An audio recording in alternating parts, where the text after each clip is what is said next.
আমি বহু মানুষকে পার্সোনালি এটার পরামর্শ দিয়েছি, ওনারা আমল করেছেন, আমল করে উপকৃত হয়েছেন। এরকম বহু মানুষ আছে। বৃদ্ধ মানুষ, বাবা ক্যান্সারে আক্রান্ত হয়েছেন অনেক দেরিতে, আল্লাহ তালা অলৌকিকভাবে সাহায্য করেছেন। হ্যাঁ, কখনো যদি আল্লাহ তালা এই আমলগুলো করার পরও আমার বিপদ দূর না করেন, তাহলে হয় আমার আমলের মধ্যে কোনো ত্রুটি ছিল, অথবা আমার এই বিপদ দূর না হওয়ার মধ্যে আমার জন্য কোনো কল্যাণ নিহিত ছিল। আল্লাহ তালা আমার দোয়া কবুল করে যে উপকার হতো তার চেয়ে বেটার কিছু হয়তো আমাকে দিবেন, এই একই একজন ইমানদারে থাকবে। সেই চারটা আমলের এক নম্বর হলো ইস্তেগফারের আমল।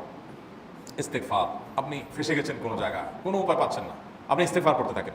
আস্তাগফিরুল্লাহ ওয়া আতুবু ইলাইহি, আস্তাগফিরুল্লাহ ওয়া আতুবু ইলাইহি, আস্তাগফিরুল্লাহ ওয়া আতুবু ইলাইহি, আস্তাগফিরুল্লাহ, আস্তাগফিরুল্লাহ, আস্তাগফিরুল্লাহাল্লাযী লা ইলাহা ইল্লা হুয়াল হাইয়ুল কাইয়্যুম ওয়া আতুবু ইলাইহি ওয়া লা হাওলা ওয়া লা কুওয়াতা ইল্লা বিল্লাহ। اللهم انت ربي لا اله الا انت خلقتني وانا عبدك وانا على عهدك ووعدك ما استطعت اعوذ بك من شر ما صنعت ابو لك بنعمتك علي وابو لك بذنبي فاغفر لي فانه لا يغفر الذنوب الا انت سيد الاستغفار। এভাবে যে কোনো ইস্তেগফার করতে থাকেন, আপনি বেশি বেশি করে আল্লাহর কাছে ইস্তেগফার ক্ষমা প্রার্থনা করতে থাকেন, খুব বেশি আপনার দুই ঠোঁটে অনবরত আপনি চাইতে থাকেন আল্লাহর কাছে ক্ষমা। এই ইস্তেগফার সম্পর্কে নবী করিম সাল্লাল্লাহু আলাইহি ওয়াসাল্লাম বলেছেন, মাল্লাজিমাল ইস্তেগফার, যে ব্যক্তি ইস্তেগফারকে আঁকড়ে ধরবে, আঁকড়ে ধরা মানে কি, এটা ছাড়বে না, সে পড়তেই থাকবে অনবরত। টয়লেটে যাওয়ার সময়টা, ঘুমের সময়টা, খাওয়ার সময়টা বাদে, অবসর নামাজের সময়টা বাদে, সারাক্ষণ সে ইস্তেগফার করবে। এরকম যদি কেউ করে, আল্লাহ রাব্বুল আলামিন জাআলাল্লাহু লাহু মিন কুল্লি হাম্মিন ফারাজা ওয়া মিন কুল্লি দাইকিন মাখরাজা, সকল পেরেশানি থেকে, সকল টেনশন থেকে বের হওয়ার পথ আল্লাহ তাআলা অলৌকিকভাবে তার জন্য আবিষ্কার করে দিবেন। এরকম এরকম পরিস্থিতি আসছে যে চোখের সামনে কোনো আপাতত রক্ষার কোনো পথ আর খোলা নেই, এমন ভয়াবহ বিপদ।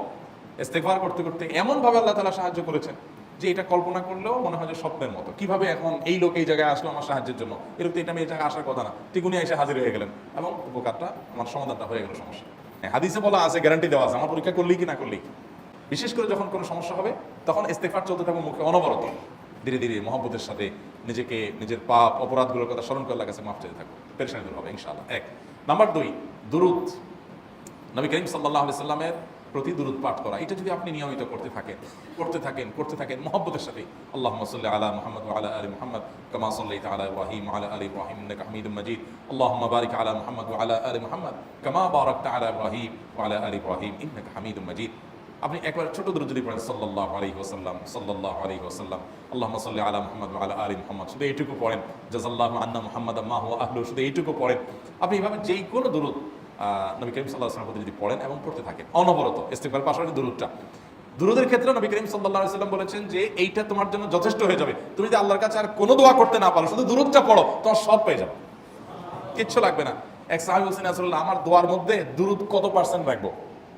আমি তো আমার অনেক কিছু আল্লাহর কাছে চাইবো, দুরূদ মানে তো নবীজির জন্য দোয়া, মানে আমার জন্য তো আমি দোয়া করবো, আপনার জন্য দোয়া কত পার্সেন্ট করবো?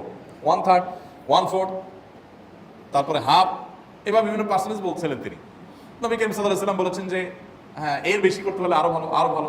তো ভদ্রলোক এর বেশি, ওই সাহাবী রাদিয়াল্লাহু তাআলা আনহু, তিনি এর বেশি বাড়াতে বাড়াতে বাড়াতে বাড়াতে একটা পর্যায়ে বলছেন যে আমি সব দোয়া আপনার জন্য করি। নবী করিম সাল্লাল্লাহু আলাইহি ওয়াসাল্লাম বলেছেন, তাহলে তোমার আর কোনো দোয়াই করতে হবে না, এর মধ্যে সব দোয়া চলে আসবে। আপনি কাউকে খুশি করতে চান, কার কাছ থেকে কিছু আদায় করতে চান, তার ছেলেটারে যদি হাদিয়া তোহফা দেন, আদর যত্ন করেন, তো বাই ডিফল্ট অটোমেটিকলি ওই লোকের সিম্পেথি আপনার দিকে আসবে কি আসবে না? চোখ বন্ধ করে আসবে। তো আল্লাহর নবীর জন্য যখন আপনি দোয়া করবেন, তখন আল্লাহ তাআলা আপনার মধ্যে রহমত নাযিল করবেন, এটা নবী সাল্লাল্লাহু আলাইহি ওয়াসাল্লামের ওয়াদা। যে কোনো পেরেশানি, তিনি আরো বলেছেন, যদি কেউ দুরূদের আমল করে নিয়মিত, আল্লাহ রাব্বুল আলামিন তার সকল পেরেশানির জন্য যথেষ্ট করে দিবেন এই আমলটাকে। এই আমলগুলো করে অনেক ভাইরা আমাকে অভিজ্ঞতা জানাইছেন, আলহামদুলিল্লাহ তাদের অভিজ্ঞতা হলো কি। হ্যাঁ, ওই যে বললাম, কখনো যদি আল্লাহ তাআলা আপনার দোয়া কবুল না করেন, তাহলে হয় আমার ত্রুটি আছে, আর না হলে আমার জন্য আল্লাহ তাআলা এর চেয়ে বেটার কিছু রেখেছেন, আমি সেই ইয়াকিন রাখবো ইনশাআল্লাহ বিল্লাহ। আর এই দোয়াতে সমাধান হবেই হবে, সে বিশ্বাস থাকতে হবে। নবী করিম সাল্লাল্লাহু আলাইহি ওয়াসাল্লাম বলেছেন, হাদিসে কুদসিতে আল্লাহ বলেছেন, আনা ইনদাযান্নি আবদি বি, বান্দা আমার মধ্যে যেমন ধারণা করে আমি তেমন আচরণ করি। আপনি যদি চিন্তা করেন, করে দেখি হয় কিনা, দেখি ট্রাই করি, তাহলে ওই আল্লাহ তাআলা বলবেন ঠিক আছে, দেখতে থাক।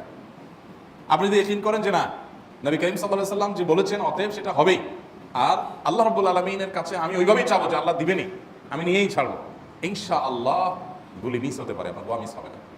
3 নম্বর আরেকটা আমল হলো দোয়া ইউনুস।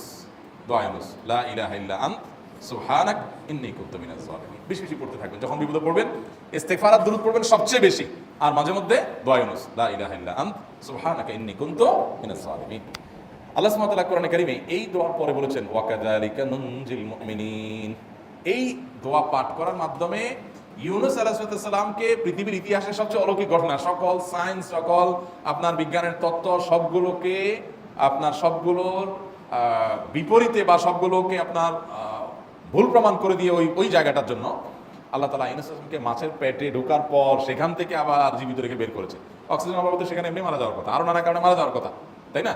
কিন্তু আল্লাহ তাআলা তাকে রক্ষা করেছেন, কারণ উনি বিপদে পড়ার পর থেকে এটা পড়তেছিলেন, লা ইলাহা ইল্লা আনতা সুবহানাকা ইন্নী কুনতু মিনাজ জালিমিন। তো আল্লাহ তাআলা কোরআনে বলেছেন এটা ইউনূস, তার নবী ইউনূস আলাইহিস সালামকে আল্লাহ তাআলা এর মাধ্যমে রক্ষা করেছেন, সেটা তার জন্য খাস না, এটা তার জন্য স্পেশাল না, বরং আল্লাহ বলেছেন ওয়াকাযালিকা নুনজিল মুমিনিন, এটা দিয়ে আমি তাকে রক্ষা করেছি, একইভাবে ঈমানদারদেরকেও এইটার মাধ্যমে রক্ষা করব। আমার দেশে আবার দেখা যায় বিপদ হয়ে গেলে তখন হুজুর ঘোষণা করে যে ভাই আপনারা সবাই মিলে এটা 1 লাখ বার পড়ে দেন, 100 লাখ বার পড়ে দেন, টাকা দিব আপনারা পড়ে দেন। আপনারটা আপনি পড়বেন ভাই, হুজুরদের কাছে দোয়া চান সমস্যা নাই, আর হুজুরদেরকে খাটায়া টাকা দিবেন করে, এমনি টাকা দিবেন না দিয়া, আর এই দোয়া নিজে নিজে করতে থাকবেন।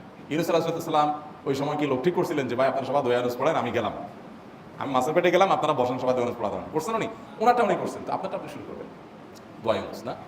4 নম্বর আমল হলো ইয়া যাল জালালি ওয়াল ইকরাম, এটা বিশেষ করে পাঠ করবেন। নবী করিম সাল্লাল্লাহু আলাইহি ওয়াসাল্লাম বলেছেন আলিযু বিয়া যাল জালালি ওয়াল ইকরাম, ইয়া যাল জালালি ওয়াল ইকরাম, এইটাকে তোমরা আঁকড়ে ধরবে। ইয়া যাল জালালি ওয়াল ইকরামের মানে কি? এটা আল্লাহকে ডাকা, আর কিছু না, এবং হাদিসে বর্ণিত দোয়া, এটা মাসনুন দোয়া।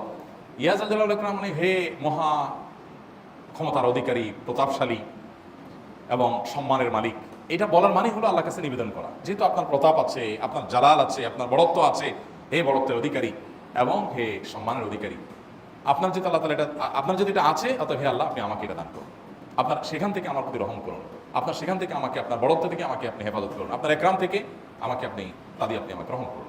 তো সেই দোয়া আল্লাহ তাআলার কাছে নিবেদন করতে পারে, ইয়া যাল জালালি ওয়াল ইকরাম। এর পাশাপাশি তাহাজ্জুদের নামাজ এবং যে কোনো নফল নামাজ, কারণ নবী সাল্লাল্লাহু আলাইহি ওয়াসাল্লাম ইজা হাযাবাহু আমরুন সাল্লা, নবীজি সাল্লাল্লাহু আলাইহি ওয়াসাল্লামের কোনো পেরেশানি শুরু হলে আগে ওযু করে 2 রাকাত নামাজ পড়তেন, ওযু করে 2 রাকাত নামাজ পড়তেন। জ্বর আসছে গায়ে, সবার আগে আমরা কি চিন্তা করি? নাপা আপনি চিন্তা করেন, খান নিষেধ না তো, ওষুধ গ্রহণ করা সুন্নত, নবী সাল্লাল্লাহু আলাইহি ওয়াসাল্লাম নির্দেশ করেছেন ওষুধ সেবন করতে, আপনি করেন, ভালো কথা। কিন্তু ইমানদার সব কিছুর আগে ব্যথা আসছে, তাহলে ব্যথার জন্য একটা ওষুধ দোয়া শিখেছেন, দোয়াটা আগে করবে, পাশাপাশি এটা করবে, এলো ইমানদারের কাজ। আমরা আজকাল ইমান থেকে অনেক দূরে সরে গেছি, আল্লাহ আমাদের সেই ইয়াকিন দান করুন। তাহাজ্জুদের সময় দোয়া অনেক বেশি দোয়া করবে, তাহলে 4টা আমল ইনশাআল্লাহ আপনাকে এই ভয়াবহ বিপদ থেকে উদ্ধার করার জন্য সাহায্য করবে ইনশাআল্লাহ, সেই ইয়াকিন নিয়ে করবেন। সেই সাথে as-সাদাকাতুল বালা, দান সাদাকা করা, অন্যান্য যে আমলগুলো আছে টুকটাক সেগুলোর সাথে সাথে চালানো, বাকি এই 4টাকে বেসিক্যালি একটু জোরালোভাবে করতে থাকা।